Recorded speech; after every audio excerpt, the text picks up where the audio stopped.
ओम नमः शिवाय। शिव भक्तों, आप सभी का स्वागत है श्री शिव महापुराण की इस पावन यात्रा में। हम पढ़ रहे हैं रुद्र संहिता का तृतीय खंड। आज का अध्याय है देवताओं का हिमालय के पास जाना और उनसे सत्कृत हो उन्हें उमा आराधना की विधि बता स्वयं भी एक सुंदर स्थान में जाकर उनकी स्तुति करना। नारद जी बोले, महामते, आपने मेना के पूर्व जन्म की यह शुभ और अद्भुत कथा कही है। उनके विवाह का प्रसंग भी मैंने सुन लिया। अब आगे के उत्तम चरित्र का वर्णन कीजिए। ब्रह्मा जी ने कहा, नारद, जब मेना के साथ विवाह करके हिमवान अपने घर को गए तब तीनों लोकों में बड़ा भारी उत्सव मनाया गया। हिमालय भी अत्यंत प्रसन्न हो मेना के साथ अपने सुखदायक सदन में निवास करने लगे। मुने, उस समय श्री विष्णु आदि समस्त देवता और महात्मा मुनि गिरिराज के पास गए। उन सब देवताओं को आया देख महान हिमगिरी ने प्रशंसा पूर्वक उन्हें प्रणाम किया और अपने भाग्य की सराहना करते हुए भक्ति भाव से उन सबका आदर सत्कार किया। हाथ जोड़ मस्तक झुकाकर वे बड़े प्रेम से स्तुति करने को उद्यत हुए। शैलराज के शरीर में महान रोमांच हो गया।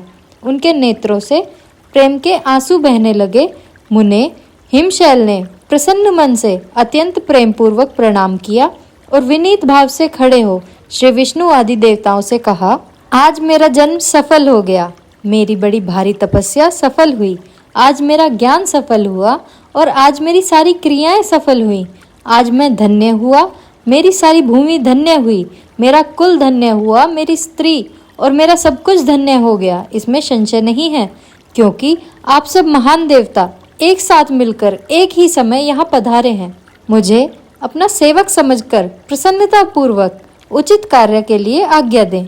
हिमगिरी का यह वचन सुनकर वे सब देवता बड़े प्रसन्न हुए और अपने कार्य की सिद्धि मनाते हुए बोले, महाप्राज्ञ हिमाचल, हमारा हितकारक वचन सुनो।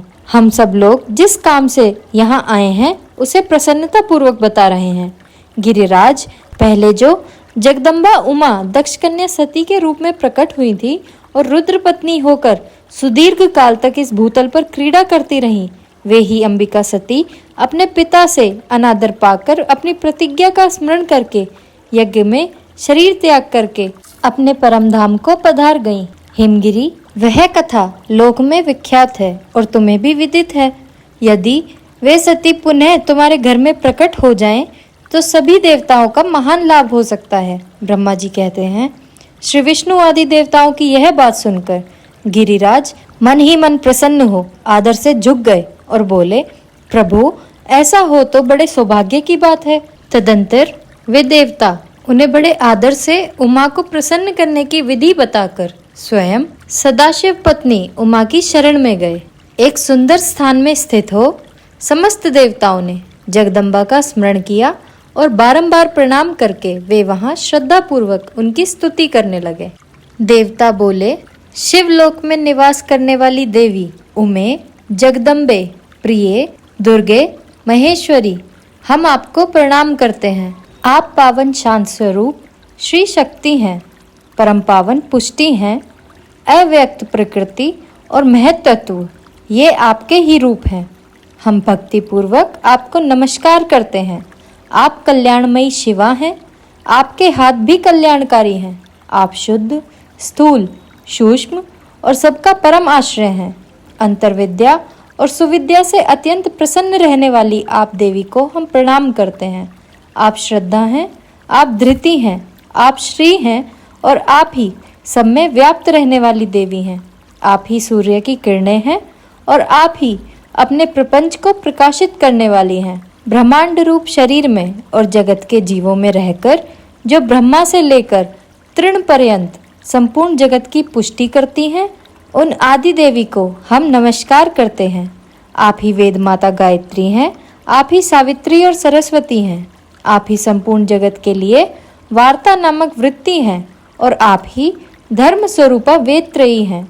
आप ही संपूर्ण भूतों में निद्रा बनकर रहती हैं। उनकी शुद्धा और तृप्ति भी आप ही हैं। आप ही तृष्णा, कांति, छवि, तुष्टि और सदा संपूर्ण आनंद को देने वाली हैं। आप ही पुण्यकर्ताओं के यहाँ लक्ष्मी बनकर रहती हैं और आप ही पापियों के घर सदा ज्येष्ठा के रूप में निवास करती हैं। आप ही संपूर्ण जगत की शांति हैं। आप ही धारण करने वाली धात्री और प्राणों का पोषण करने वाली शक्ति हैं। आप ही पांचों भूतों के सार तत्व को प्रकट करने वाली तत्व स्वरूपा हैं। आप ही नीतिज्ञों की नीति तथा व्यवसाय स्वरूपिणी हैं। आप ही सामदेव की गीति हैं। आप ही ग्रंथि हैं। आप ही यजुर मंत्रों की आहुति हैं। ऋग्वेद की मात्रा तथा अथर्ववेद की परम गति भी आप ही हैं, जो प्राणियों के नाक, कान, नेत्र, मुख, भुजा, वक्षस्थल और हृदय में धृति रूप से स्थित हो सदा ही उनके लिए सुख का विस्तार करती हैं, जो निद्रा के रूप में संसार के लोगों को अत्यंत सुभग प्रतीत होती हैं।